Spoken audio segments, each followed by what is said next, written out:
ታምር እሱማ በፍቅር ስብስብ አድርገው እንዶ ስብስብ አድርገው ተንከባክበው ሲያሳድጉ ነው።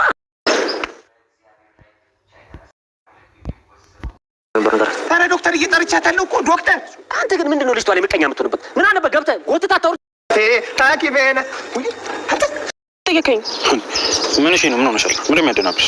ኧረ በቃ ማለት ነው ሞዴል ለተብታትና ልሂድ። በእኔ ምክንያት ደግሞ ማንም ሰው እንዲከፈል ፈልግ እንጂ። አዎ እርግጥ ነው ቃል ገብቼልሻለሁ። ምን እበላለሁ? መሬት ወርቁን ያገኘሁት አልኩ አይደል? ጭራሽ ከድፍ ጭራሽ ከዘመዶች ትበያቸዋለሽ። አለውቅም የሚቀርበት ማታ አልፈልግም። የዴቭ ስልክ አንተ ጋር እንዴት ተገኘ? ብቻ ዶክተሩ ይሄንን ወሬ ብሎ መጥቶ ነገርሽ። ዳይመንድ ትግስቴን አታስጨርሰው። የዴቭ ስልክ አንተ ጋር እንዴት ሊገኝ ቻለ? ኧረ ያረጋጊው በእናትሽ ነው አይደለም። ከእሷ ጓደኛሽ ጋር መልካም ይሁንላችሁ። ኡፍ ሮማን ምን ሆነሽ ነው ግን ዛሬ? እሻሹ ሲመጣ ምንድን ነው የምለው? አዲስ ችግር ተፈጥሮ እኮ ነው። የዴቭ ስልክ የዶክተር መኪና ውስጥ መገኘቱ አደይን ጥያቄ ፈጠረባት። አደይም ዶክተሩ ላይ አፈጠጠችበት። ዶክተር የዴቭ ስልክ አንተ ጋር ምን ያደርጋል? ቆይ ዴቭን ምንድን ነው ያደረግከው? ስትልም እየጠየቀችው ትገኝ ነበረ። ሮማን ከዚህ በኋላ የዚህ ቤት ስራ ሰልችቶኛል፣ ይበቃኛል በማለት በራሷ ጊዜ ስራዋን ለቀቀች።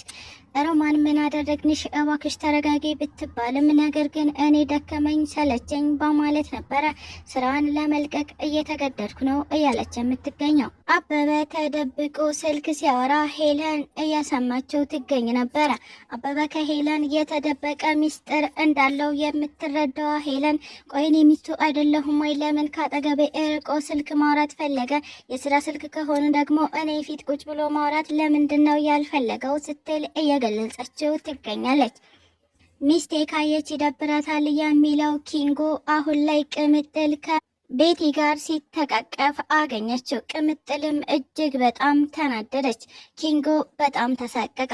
አሁን ላይ ቅምጥል እየተጠነቀቀ የሚገኘው ኪንጎ በስከ መጨረሻ እጇ ላይ ወደቀ። ምንም እንኳን ባይፈልጋት ቤቲ ግን ስርስሩ ከማለት አልቦዘነችም። ሌባ ሲሰርቅ ሳይሆን ሲካፈል ነው የሚጣላው የሚባለው ነገር ዳይመንድ ላይ እና ኩኩሻ ላይ ተፈጠረባቸው። ኩኩሻና ዳይመንድ እየተጨቃጨቁ በነበረበት ሰዓት ዶክተር ተከሰተ። ዶክተሩም ቆይ በራሳችሁ ባልሆነ ገንዘብ ለምንድን ነው የምትጣሉት ሲላቸውም ይገኝ ነበረ። ኩኩሻ ሸጠን እንከፈለው ትል ነበር። ዳይመንድ ደግሞ የማን እንደሆነ እናጣራ፣ ያ ማለት ሌባ ሲሰርቅ ሳይሆን ሲካፈል ነው የሚጣላው አይነት ችግር ተፈጠረባቸው። ሰላም ጤና ይስጥልኝ ውድና የተከበራችሁ ቤተሰቦቼ እንዴት ናችሁ? በያላችሁበት ሰላማችሁ ይብዛ እያልኩኝ እንኳን ወደ ቻናሌ በሰላም መጣችሁ። ለዚህ ዩቲዩብ ቻናል ደግሞ አዲስ ከሆናችሁ ሰብስክራይብ እያደረጋችሁ ቤተሰብ ሁኑ። እንዲሁም ደግሞ ሀሳብ አስተያየትም ካላችሁ ኮሜንት ላይ ማስቀመጥ ትችላላችሁ። ለዛሬው ደግሞ ሰራተኛዋ አደይ ፊልምን ክፍል 226 ይዤላችሁ መጥቻለሁ። እስከ ቪዲዮ ፍጻሜ አብራችን ቆዩ። ውድ የአደይ ፊልም ተከታታዮች እንደምናችሁ። አደይ እንግዲህ ማስደመሙን እንደቀጠለ ይገኛል። ምንም እንኳን የዴቭ እና የአደይን በመታረቅ በጉጉት ብንጠብቅም ነገር ግን አሁንም ዴቭ እና አደይ ተገናኝተው እና ተራርቀው አብረው መኖር እንዳልቻሉ እያሳየን ይገኝ ነበረ። አደይ ከዴቭ ጋር ለመሆን እጅግ በጣም የጓጓች ይመስላል። ከሷ በላይ ግን እኛ ተመልካቾች እጅግ በጣም ጓጉተናል። የዴቭ እና የአደይ ሰርግ በጉጉት ስንጠብቅ ቆይተን አሁን ደግሞ የሰርጉ ፕሮግራምም ቀርቶ ጭራሽ አብረው መሆናቸውም ቀርቶ እያየነው ይገኛል። እንግዲህ በተደጋጋሚ አደይና ዴቭ ይጋባሉ እያልን ብንጠብቅም ነገር ግን ልባችን መሰበሩ አሁንም እንደቀጠለ ነው። አደይና ዴቭን ለማስታረቅ ደፋ ቀና እያለች የምትገኘው ማሚ አሁንም አልተሳካላትም። ማሚ በተደጋጋሚ የዴቭን ስልክ እየሞከረችለት ትገኝ ነበረ። ነገር ግን ዴቭን ማግኘት አልቻለችም። ዴቭ አሁን የዋጠው ነገር እየጠፋ እንደሆነ ይታወቃል። የዴቭ መጥፋት አደይ ላይ ጥያቄዎችን ፈጠረባት። አደይም ዴቭ የት ሄደ ነው? ወይስ ደግሞ ከኔ ጋር መታረቅ አይፈልግም ማለት ነው? ወይስ ምን ተፈጥሮ ነው? እያለችም ትገኛለች።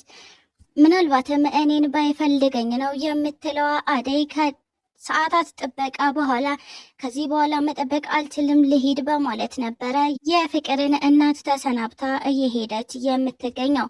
የፍቅርም እናት በቃሽ ሲመጣ እኔ ራሴ አሳውቅሻለሁ በማለት አደይን ተሰነባብታ ሸኝታታለች። አደይ ከነ ፍቅር ቤት ከወጣች በኋላ እየሄደች በነበረበት ሰዓት ዶክተሩን አገኘችው። እናም ወደ ዶክተሩ መኪና ዘለቀባች። ዶክተሩም በጣም ተደመመ። አደይ እስከዛሬ እኮ ግቢ ብዬሽ ነበረ የምትገቢው፣ ዛሬ ግን እኔ ሳልልሽ ገባሽ፣ ምን ተገኘ ሲልም ጠየቃት። አደይም ይቅርታ ዶክተር ስትል ነበረ ይቅርታ እየጠየቀችው የምትገኘው። ዶክተሩም አይ በዚህ ነገር እኮ እኔ ደስ ብሎኛል፣ ነገር ግን አንቺን እንደዚህ ሊያፍለቀልቅሽ እና ሊያስደስትሽ የቻለው ነገር ምንድን ነው ብዬ ነው ሲልም ጠየቃት። አደይም ከዴቭ ጋር መታረቅ እንደምትችል ማለትም የሆነ ተስፋ እንዳላት እናም እትዬ ጠርታኝ ቤት ሄጄ ነበረ፣ እሷ የጠራችን ደግሞ ልታስታርቀን ነው ስትልም ለዶክተሩ ነገረችው። ዶክተሩም ውስጡን እየከፋው ከላይ ፈገግ ብሎ አደይ ደስ ይላል፣ አንቺ ደስ ብሎኛል ሲል መለሰላት። ታዲያ አሁን ለምን ተመልሰሽ መጣሽ የሚለው ዶክተሩ ጥያቄዎችን ቀጠለ። አደይም ዴቭ ስልክ አያነሳም፣ ለዛም ነው ተመልሼ መጣሁት ስትል መለሰችለት። ታዲያ ዶክተሩም አደይን እያጽናና ስለመሰለው እባክሽ በተደጋጋሚ ደውይለት ያነሳልሻል ሲል ነበር እየነገራት የሚገኘው። አደይም የዶክተሩን ምክር በማዳመጥ ወደ ዴቭ ስልክ ደወለች። ታዲያ ይህን አጋጣሚ ነበረ እንግዲህ በጣም አስገራሚ እየሆነ የሚገኘው። እሱም የዴቭ ስልክ የዶክተር መኪና ውስጥ እየጠራ ይገኛል። አደይ ቀና ብላ አየች። የዴቭ ስልክ ነበረ። እንዴ ዶክተር፣ የዴቭ ስልክ አንተ ጋር ምን ያደርጋል ስትል ጠየቀችው። ዶክተሩም አረ የዴቭ መሆኑን አላውቅም ነበረ ሲልም መለሰላት። አደይ ተመነጫጭቃ ከዶክተሩ መኪና ወረደች። ዶክተርም ተከትሏት ወረደ። ተረጋጊ እባክሽ፣ እኔ ምንም የማውቀው ነገር የለም ሲልም መለሰላት። አደይም ዶክተር ዴቭን አንድ ነገር አድርገዋል አይደል ስትል ጮኸችበት። ዶክተሩም አደይ እባክሽ የማይሆን ነገር አትቀባጥሪ፣ እኔ ይህን ስልክ ከየት እንዳመጣሁት መጀመሪያውኑ ጠይቂኝ እና ላስረዳሽ ሲልም ነገራት። አደይም እሺ ከየት ነው ያመጣኸው ስትል ጠየቀችው። እነ ዳይመንድ ናቸው እየሰጡኝ ሲልም አስረዳት። አደይም አሁኑኑ መሄድ አለብኝ በማለት እየተሯሯጠች ዳይመንድን ፍለጋ ሄደች። ዳይመንድንም ካገኘችው በኋላ ዳይመንድ የዴቭ ስልክ አንተ ጋር ምን ያደርጋል? ዴቭን ምንድነው ያደረከው? ስትልም መጮኋን ቀጠለች። ዳይመንድም እኔ አይደለሁም ስልኩን ያገኘችው ኩኩሻ ናት ሲል መለሰላት። ኩኩሻም በድንገት ተከሰተች። ቀና ብላም በጉጉት እያየቻቸው ትገኝ ነበረ። እንግዲህ ኩኩሻ ይህንን ስልክ ወድቆ ነው ያገኘችው። ነገር ግን ወድቆ ነው ያገኘሁት ብላ ብትናገር ማንም አያምናትም። ምክንያቱም አንደኛ ኩኩሻ ሌባ እንደሆነች ያውቃሉ፣ ሁለተኛ አደይ ዴቭን አንድ ነገር አድርገውስ ነው ብላ ታስባለች። እናም እንግዲህ ኩኩሻ ምን ብላ እንደምታስረዳቸው ምንም የሚታወቅ ጉዳይ የለም። ከቅርብ ጊዜ ወደዚህ ጸባይዋ እየተቀያየረ የመጣችው ሮማን አሁን ደግሞ በፍቃዴ ስራ ይለቀቅ ያለው ስትል ከቤቱ ወጥታ ትገኛለች። ሩታ እንዲሁም ደግሞ ማሚ እባክሽ ተረጋጊ፣ ቆይ ምን ሆንሽ ነው? ምን ተናገርንሽ እና ነው ቢሏትም፣ ነገር ግን ሮማን አይ መሄድ አለብኝ እኔ የዚህ ቤት ስራ ደክሞኛል፣ ታክቶኛል ስትል ነበረ ቤተሰቡን ተሰነባብታ ከቤት እየወጣች የምትገኘው። ሚስቴ ካየሽ ትቆጣኛለች የሚለው ኪንጎ አሁን ላይ ቅምጥል ከቤቲ ጋር ይዛው ትገኝ ነበረ። ቅምጥል አይሆኑ አስተያየት እያየቻቸው ትገኛለች። ታዲያ ቤቲም ቀና በማለት ቆይ ደግሞ ይቺ ማናት ትል ነበረ።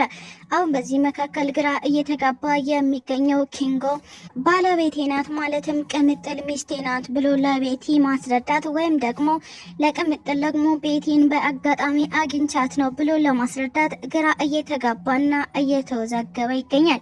አሁን ላይ ቅምጥል ምንም እንኳን ቤቲ ከአቅሟ በላይ ብትሆንም ነገር ግን ላንጠባጥባት ከማለት ወደ ኋላ አትልም። ምክንያቱም ቅምጥል በባሏ ማለትም በኪንጎ አትደራደርም። እና በቀጣይ ቪዲዮ ምን ሊፈጠር እንደሚችል አብረን የምናየው ይሆናል። ስለተከታተላችሁኝ እጅግ አድርጌ አመሰግናለሁ። ለቻናሌ ደግሞ አዲስ ከሆናችሁ ላይክ፣ ሼር፣ ሰብስክራይብ እያደረጋችሁ ቤተሰብ ሁኑ። እንዲሁም ደግሞ ሀሳብ አስተያየትም ካላችሁ ኮሜንት ላይ አሳውቁኝ። ኢትዮጵያ ለዘላለም ትኑር እያልኩ ሰናበታችኋለሁ።